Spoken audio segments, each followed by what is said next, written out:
as railroads decided to, continue on from when they first bought these things back at the turn of the last, well, early 1900s at this point. Um, a lot of the cars, as time went on, they decided to start modernizing them, updating them to have different features or to be able to run with, let's say, streamlined trains that were coming out in the 30s. Or once they got to a certain age, sometimes they wanted to make them into commuter cars instead. So, you want to keep, railroads are not exorbitant in what they spend. I usually say they're cheap. But what they tended to do was to rebuild and continually reconfigure cars until they would fall apart under the guise of modernization or updates. The heavyweight coaches were no stranger to this, in that the New York Central system, which our single window coaches are based on, very early on started taking some of their better cars and upgrading them to including air conditioning or to move them into commuter service. In doing so, they created a modernized look where the windows, instead of being square and open sashes and that, were now sealed thermopane windows and taking on this rounded shape.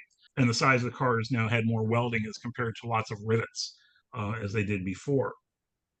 Sometimes when cars went into commute service, they also changed the trucks.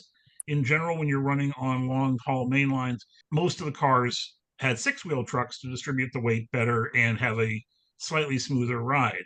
When you're going on slightly slower situations, they found that moving into four-wheel trucks gave you also the same benefits with less maintenance, i.e. less wheel sets to have to worry about. And so Central and a variety of other people moved from having six-wheel trucks down to four-wheel trucks in many cases. Again, it's all dependent on the railroad and what they were trying to do. Central's modernization pretty much stopped at the sides of the trucks. However, when they added air conditioning, they didn't put the vents up on the roof. They buried them elsewhere in the car. So the old clerestory roofs were maintained on New York Central, Penn Central, all of the daughter roads there.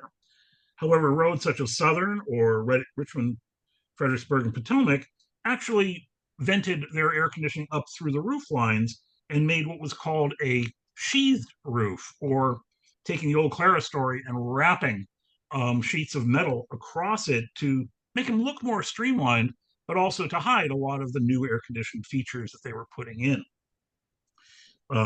Sometimes they made thermopane windows, sometimes they kept the old style windows. So, for example, on the Southern, they had used the thermopanes. On RF&P, you got the same old window, but a new roof, and air conditioning was included on those cars.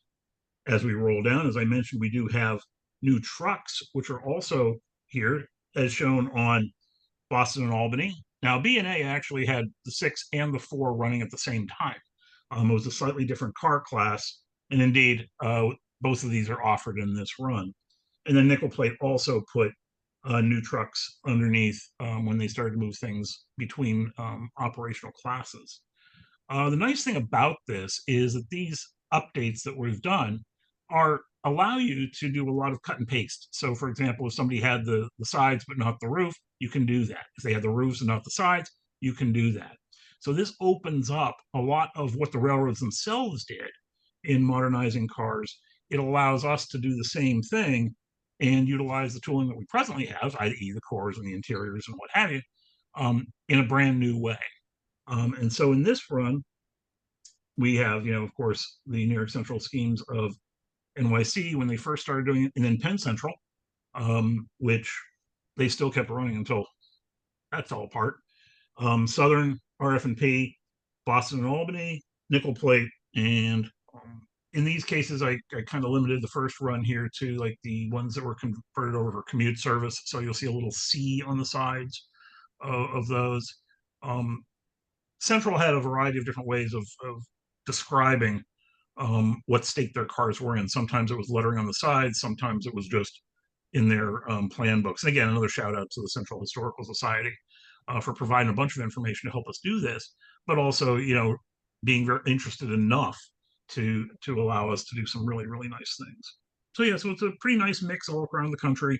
And as I mentioned in the blurb, you can still see these things in the 80s and the 90s, and I think some of them are still preserved and occasionally rolling around on tourist railroads, but I haven't dug into those quite yet.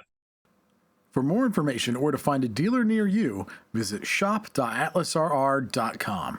Thanks for watching.